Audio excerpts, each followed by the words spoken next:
Hello student, welcome to सरल classes. आइए इस वीडियो में हम करेंगे कक्षा 11वीं फिजिक्स के अध्याय 8 जिसका नाम है गुरुत्वाकर्षण। इस पाठ का संपूर्ण सॉल्यूशन। यहाँ पर पाठ को शुरू करने से पहले यहाँ पर आपको कुछ स्मरणीय बिंदु दिए गए हैं इस पाठ के। आप इनकी अच्छे से एक बार तैयारी कर लें, क्योंकि ज़्यादातर जो ऑब्जेक्टिव है वो इसमें इन्हीं में से बने हुए हैं। जैसे कि प्रकृति में 4 मूलभूत बल पाए जाते हैं। पहला है विद्युत चुंबकीय बल, प्रबल नाभिकीय बल, दुर्बल नाभिकीय बल तथा गुरुत्वाकर्षण बल। तो ऐसे ही यहाँ पर कुछ इम्पोर्टेंट या महत्वपूर्ण जो पॉइंट है वो दिए गए हैं, आप उनको अच्छे से पढ़ सकते हैं और उसके बाद यहाँ पर हम इनके जो आंसर है वो दे सकते हैं। तो इनको आप अच्छे से स्टडी कर लीजिएगा। उसके बाद देखिए हम यहाँ पर इसके जो ऑब्जेक्टिव टाइप क्वेश्चन है उनका सॉल्यूशन यहाँ पर करने जा रहे हैं। सबसे पहला जो प्रश्न है यहाँ पर आप देख सकते हैं अपने स्क्रीन पर। पूछा हमसे रिक्त स्थानों की पूर्ति कीजिए। हमें रिक्त स्थानों की पूर्ति यहाँ पर करना है। पहला प्रश्न है यहाँ पर गुरुत्वीय क्षेत्र, जिसको हम आई से डिनोट करते हैं, तीव्रता का मात्रक पूछा है कि इसका जो मात्रक है वो क्या होता है। तो देखिए जो गुरुत्वीय क्षेत्र होता है, गुरुत्वीय क्षेत्र की तीव्रता होती है, इसका मात्रक होता है मीटर प्रति सेकंड वर्ग। क्या मात्रक होता है इसका? इसका होता है मीटर प्रति सेकंड वर्ग। इसका मात्रक होता है मीटर प्रति सेकंड वर्ग। दूसरा हमसे पूछा है यहाँ पे कि गुरुत्वीय विभव का मात्रक क्या होता है। तो जो गुरुत्वीय विभव है ये अदिश राशि है। गुरुत्वीय विभव का जो मात्रक होता है वो होता है जूल प्रति किलोग्राम। ध्यान रखें, इसका जो मात्रक होता है वो होता है जूल प्रति किलोग्राम। थर्ड हमसे पूछा यहाँ पे कि यदि पृथ्वी वर्तमान की अपेक्षा अधिक तेजी से घूमने लगे, जो पृथ्वी हमारी अभी वर्तमान में घूम रही है, यदि वो इससे ज़्यादा स्पीड में घूमने लगे तो हमारा जो भार है वो खालिस्तान हो जाएगा। ये भार जो है ये घट जाएगा या बढ़ जाएगा। तो देखिए जब पृथ्वी वर्तमान की अपेक्षा और तेज़ी से घूमने लग जाएगी तो हमारा जो भार है या वस्तु का जो भार है या पिंड का जो भार है वो घट जाएगा। तो आपको यहाँ पे क्या लिखना है? आपको यहाँ पे लिखना है घट जाएगा। फिर चौथा क्वेश्चन यहाँ पर पूछा हमसे कि सार्वत्रिक गुरुत्वीय नियतांक का मान कितना होता है। सार्वत्रिक गुरुत्वीय नियतांक जिसे हम सार्वत्रिक गुरुत्वाकर्षण नियतांक भी बोलते हैं, इसको हम कैपिटल जी से डिनोट करते हैं। किससे डिनोट करते हैं? इसको कैपिटल जी से इसको डिनोट किया जाता है। ये सार्वत्रिक गुरुत्वाकर्षण नियतांक होता है और इस नियतांक का जो मान है वो होता है 6.672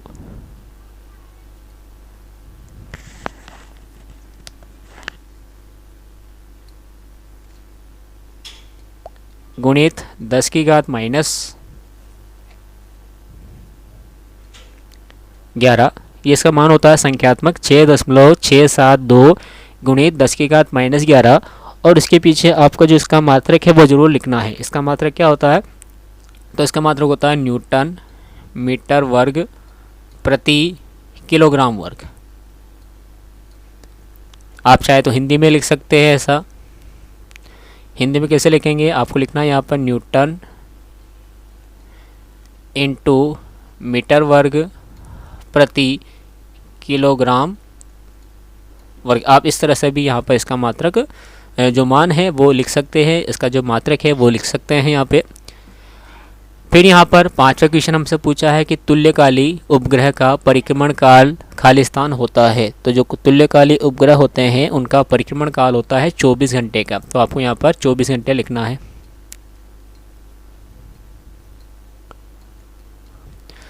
तो परिक्रमण कितना होता है? तो परिक्रमण काल 24 घंटे का होता है। फिर छठा क्वेश्चन यहाँ पर पूछा है हमसे ऑब्जेक्टिव में कि भू स्थिर या जिसे हम भू स्थायी उपग्रह भी बोलते हैं, तो भू स्थायी उपग्रह या भू स्थिर उपग्रह की पृथ्वी तल से ऊंचाई लगभग कितनी होती है। तो जो भू स्थिर उपग्रह होता है उसकी जो ऊंचाई है पृथ्वी तल से ये होती है लगभग 36,000 किलोमीटर। कितनी होती है ये होती है 36,000 किलोमीटर।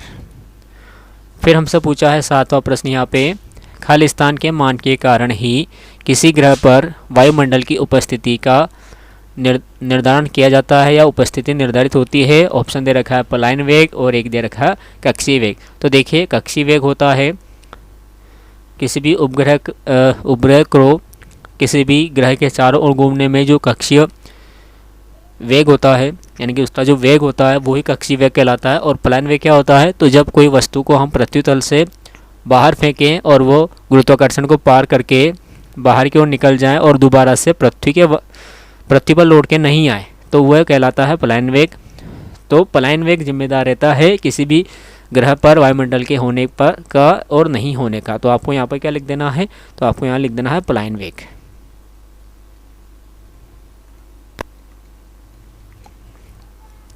फिर प्रश्न पूछा है 8वां हमसे कि पृथ्वी की सतह के निकट परिक्रमा कर रहे उपग्रह का परिक्रमण काल लगभग कितने घंटे का होता है।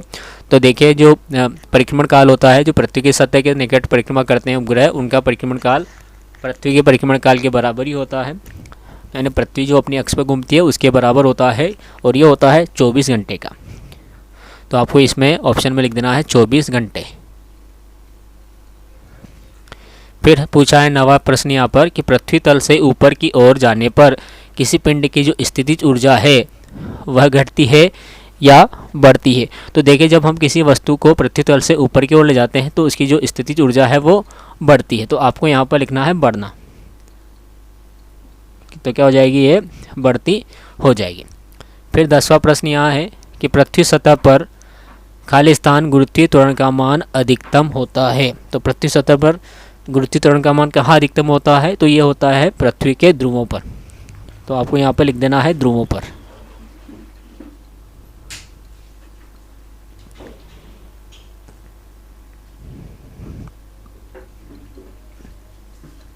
तो पृथ्वी सतह पर ध्रुवों पर गुरुत्वीय त्वरण का मान अधिकतम होता है। फिर लास्ट है यहाँ पर खालिस्तान कि खोखले गोले के अंदर स्थित किसी बिंदु द्रव्यमान पर बाह्य स्थित दूसरे पिंडों के कारण गुरुत्वाकर्षण बल खालिस्तान लगता है या नहीं लगता है। तो देखिए गुरुत्वाकर्षण दो वस्तुओं के मध्य में लगता है, तो यहाँ पर आपको लिख देना है लगता है। उसके बाद आ जाते हैं सही विकल्प वाले क्वेश्चन पर। सही विकल्प का चयन करके हमें लिखना है। देखिए पहला प्रश्न यहाँ पूछा हमसे, दो पिंडों के बीच लगने वाला गुरुत्वाकर्षण बल F है। गुरुत्वाकर्षण बल कितना है, F है। उनके द्रव्यमान और उनके बीच की दूरी दोगुनी कर दी जाए। क्या कर दिया जाए, उनके मध्य की जो द्रव्यमान है वो भी आपको दुगना करना है और उनके मध्य की जो दूरी है वो भी आपको दुगनी कर देनी है। तो उनके गुरुत्वाकर्षण बल पर क्या प्रभाव पड़ेगा वो आपको निकालना है। देखिए इसका जो आंसर है वो तो हम डायरेक्टली भी कर सकते हैं, लेकिन हम समझ के करते हैं। तो देखिए आप जानते हैं जो गुरुत्वाकर्षण बल होता है उसका सूत्र होता है F बराबर GMM या M1 M2 लिख दें हम बटा R²। ये होता है, प्रारंभ में हमने ये माना। अब हमें क्या करना है यहाँ पर कि इसका जो द्रव्यमान है वो दुगना करना है, यानी कि M1 को 2M1 कर देंगे और M2 को भी 2M2 कर देंगे, दुगना कर देंगे, और जो दूरी है उसको भी हम दुगना कर देंगे। तो दुगना करेंगे तो हमें क्या मिलेगा, तो हमें ये मिलेगा F बराबर, इसको F डैश लिख लेते हैं हम, F डैश बराबर G तो एज इट इज़ रहता है, इसका मान नहीं बदलता। ये हो जाएगा 2M1 गुणित 2M2 बटा 2R का होल स्क्वायर। अब क्या करना है आपको, इंट्रा इंटू कर देना है। तो क्या होगा, G 2 का इंटू 2 से हम करेंगे तो ये हो जाएगा 4 और M1 M2 as it is. Upon में क्या होगा, अपॉन में हो जाएगा 2 का स्क्वायर 4 हो जाएगा और R का स्क्वायर। अब यहाँ आप देख सकते हैं 4 से 4 जो है वो कैंसिल हो जाएगा और वापस से आपका जो मान है वो प्राप्त होगा G M1 M2 by R²। ये जो मान प्राप्त हो रहा है आपको, ये F डैश का मान प्राप्त हो रहा है। और आप देख सकते हैं पहले जब हमने नॉर्मली सूत्र लगाया था गुरुत्वाकर्षण का वो यही था GM1 M2 बटे R²। और हमें यहाँ पर जब हमने वस्तु का जो द्रव्यमान दुगना किया और यहाँ पे जो उसकी दूरी दुगनी की है तो भी ये मान प्राप्त हो रहा है, यानी कि जो F डैश है वो पुनः F के बराबर हमें मिला है। तो इस कारण से यहाँ पर जो ऑप्शन है आप देख सकते हैं पहला F है, तो यही राइट आंसर है इसका। बाकी ऑप्शन को आपको देखने की आवश्यकता नहीं है। फिर भी ध्यान रखने के लिए आप देख सकते हैं 2F नहीं आया हमारे पास, F/2 नहीं आया, D 4F नहीं है, और E इसमें 5 ऑप्शन दे रखे हैं, E F/4 ये भी नहीं है। फिर देखिए दूसरा प्रश्न यहाँ पूछा हमसे, दो पिंडों के बीच लगने वाला गुरुत्वाकर्षण बल F है। क्या है? गुरुत्वाकर्षण बल F है। यदि उनकी द्रव्यमान वही रहे, यानी कि द्रव्यमान आपको नहीं बदलना है, चेंज नहीं करना है, तथा उनके बीच दूरी दुगुनी कर दी जाए, तो गुरुत्वाकर्षण पर क्या प्रभाव पड़ेगा या गुरुत्वाकर्षण बल का क्या मान होगा। चलिए आइए हम इसको भी एक बार चेक कर लेते हैं। देखिए F का सूत्र तो यही है, ये कभी चेंज नहीं होता है। प्रारंभ में हमने ये माना, इसको हमने इक्वेशन 1 दिया ध्यान रखने के लिए। अब हमें क्या करना है, इसके बीच की दूरी दोगुनी करनी है, यानी कि हम r की जगह 2r लिख लेते हैं और बाकी किसी को भी आपको चेंज नहीं करना है। तो यहाँ देखिए हमने लिखा F dash equal to G m1 m2 बटे 2r का स्क्वायर। क्या है? 2r का स्क्वायर है।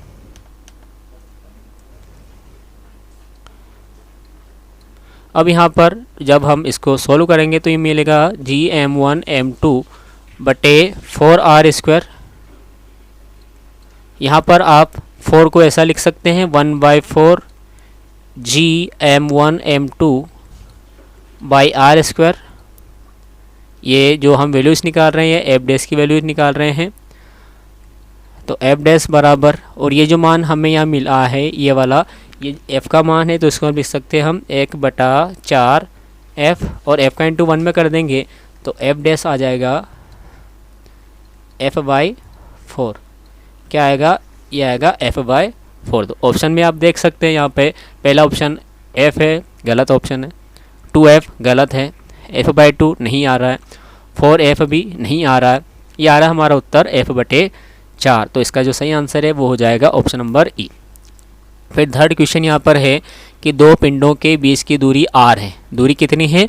r है। इनके बीच गुरुत्वाकर्षण बल समानुपाती होगा। सामान्य तौर पर क्वेश्चन पूछा है। हम जानते हैं कि जो गुरुत्वाकर्षण बल का नियम होता है वो होता है, दो पिंड रहते हैं, एक पिंड ये है जिसका द्रव्यमान m1 है, एक पिंड ये है जिसका द्रव्यमान m2 है, और इन दोनों के मध्य की जो दूरी है वो r है। क्या दूरी है? ये दूरी r है। तो नियम कहता है कि जो बल लगता है इनमें, आकर्षण बल, वो लगता है इन दोनों द्रव्यमानों के गुणनफल के अनुक्रमानुपाती, और लगता है इन दोनों के बीच की जो दूरी है उसके वर्ग के व्युत्क्रमानुपाती।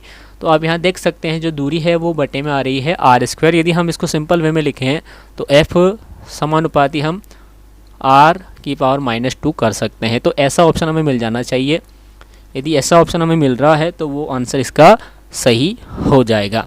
तो देखिए यहाँ पर मिल रहा है हमें r⁻², लेकिन r⁻² यहाँ पर r⁻² माइनस में आ रही है, ये ऑप्शन गलत है। r⁻4 गलत ऑप्शन है, पहला ऑप्शन गलत है, दूसरा ऑप्शन गलत है। r⁻, ये माइनस नीचे लगा हुआ है लेकिन माइनस ऊपर है ये, तो r⁻2 ये ऑप्शन सही है। क्या ऑप्शन सही है? r⁻2 ये ऑप्शन सही है। r⁻4 ये भी गलत ऑप्शन है। ऑप्शन नंबर जो 3 है ये सही है, r⁻2। उसके बाद अगले प्रश्न की ओर हम बढ़ते हैं।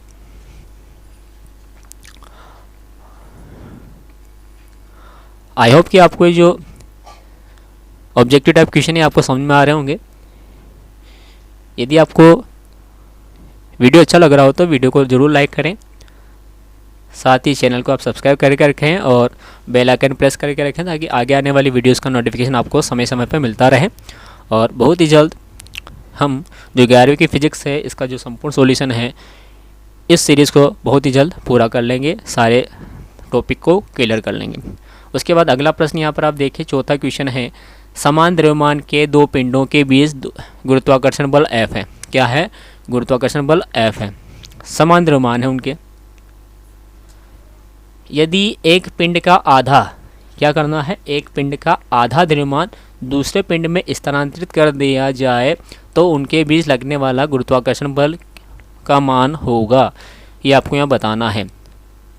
पहले क्या था? समान द्रव्यमान थे, जब समान द्रव्यमान थे, यानी कि m1 और m2 दोनों के मान सेम हैं। फिर क्या किया हमने, प्रश्नानुसार इसको एक जो पिंड था, यहाँ हम लिखते हैं, देखिए आप, सबसे पहले तो आपको ये पता है कि F बराबर जो सूत्र होता है वो होता है GM m1 m2। अब की बार क्या बोला यहाँ पर कि दोनों द्रव्यमान एक है, तो GMM बटा R स्क्वायर हमने लिखा। अब क्या करना आपको, एक का जो द्रव्यमान है वो आधा करना है, यानी कि एक का तो हो गया m बटा 2 और दूसरे का द्रव्यमान क्या करना, स्थानांतरित कर दिया जाए। तो जो दूसरा पिंड है आपका m, इसमें आपका जो ये आधा द्रव्यमान है वो जोड़ देंगे, तो जोड़ेंगे तो आपको मिलेगा 3m बटा 2। कितना मिलेगा, 3m बटा 2, यानी कि पहला जो द्रव्यमान था वो हो गया आपका m बटा 2 और दूसरा द्रव्यमान आपका हो गया 3m बटा 2। अब इन दोनों के मध्य हम दूरी तो r ही रखी है, दूरी का कोई चेंज है यहाँ पर नहीं लिखा हुआ है कुछ पॉइंट, तो इन दोनों के मध्य हम यहाँ पर आकर्षण बल निकाल लें, यानी कि इस पहले वाले m की जगह m बटा 2 लिखना है और दूसरे वाले m की जगह आपको 3m बटा 2 लिखना है। देखिए लिखें हम यहाँ पर, तो F बराबर G एज इट इज़ है m बटे 2 गुणित यह होगा 3m बटा 2 बटा दूरी का वर्ग, यानी कि r का वर्ग। इसको सोल्व कर लेते हैं, तो देखिए संख्यात्मक इसका मान 1 है, तो 1 का इंटू 3 में करेंगे तो ये मिलेगा 3 और बटे में कितना हो जाएगा 4, और 3 बटा 4 को हम बाहर लिख सकते हैं क्योंकि दोनों बाहर ही है। और ये G, ये m एक साथ लिख सकते हैं, तो m बटा R स्क्वायर हो जाएगा। और देखिए प्रारंभ में हमने इसको यही माना था f का मान, यदि हम इसको f डैश मान लेते हैं, इसको क्या मान लें हम, f डैश मान लें, तो f डैश हमें मिल जाएगा 3/4 और ये हो गया क्या f। तो यानी कि यदि हम प्रश्नानुसार कंडीशन फॉलो करते हैं तो हमें जो बाद में गुरुत्वाकर्षण बल का मान मिलेगा वो मिलेगा 3/4 f। तो देखिए ऐसा ऑप्शन कौन सा है वो मिलान कर लेते हैं। पहला ऑप्शन यहाँ पर है f, गलत ऑप्शन नहीं आ रहा है, 3f नहीं है, f बटा 2 भी नहीं है, 3f बटा 4 देखिए यहाँ ऑप्शन आपको मिल रहा है 3f बटे 4, तो ये इस तरह सही आंसर हो जाएगा। ये ऑप्शन भी आप चेक कर सकते हैं जो कि गलत है। उसके बाद देखिए पांचवा प्रश्न यहाँ पर है, प्रकृति के निम्नलिखित बलों में से कौन सा बल सबसे दुर्बल बल है, जो सबसे कमज़ोर है वो हमें यहाँ पर बताना है। ऑप्शन दे रखे हैं विद्युत चुम्बकीय बल, प्रबल नाभिकीय बल, दुर्बल नाभिकीय बल या गुरुत्वाकर्षण बल। तो यहाँ पर इसका जो सही आंसर है वो है गुरुत्वाकर्षण बल, या जिसे हम गुरुत्वीय बल भी बोलते हैं। लेकिन कभी ऐसा कुछ क्वेश्चन आ जाए जिसमें ये ऑप्शन नहीं हो या इनमें से एक आध ऑप्शन कम हो, तो कैसे पता चलेगा आपको कि कौन सा बल दुर्लभ है या दुर्बल है। तो उसके लिए आप ये एक क्रम ध्यान रखें। तो सबसे दुर्बल जो बल होता है वो होता है गुरुत्वीय बल, जिसे हम गुरुत्वाकर्षण बल बोलते हैं। हम यहाँ पर इसको गुरुत्वीय बल लिख लेते हैं, गुरुत्वीय या गुरुत्वाकर्षण बल, ये सबसे कमज़ोर होता है। इसके बाद जो ताकतवर होता है वो होता है दुर्बल, वो होता है दुर्बल नाभिकीय बल। क्या होता है ये, दुर्बल नाभिकीय बल। फिर इसके बाद जो प्रबल होता है वो होता है विद्युत चुम्बकीय बल, विद्युत चुम्बकीय बल। और फिर सबसे ज़्यादा प्रबल जो होता है वो होता है प्रबल नाभिकीय बल।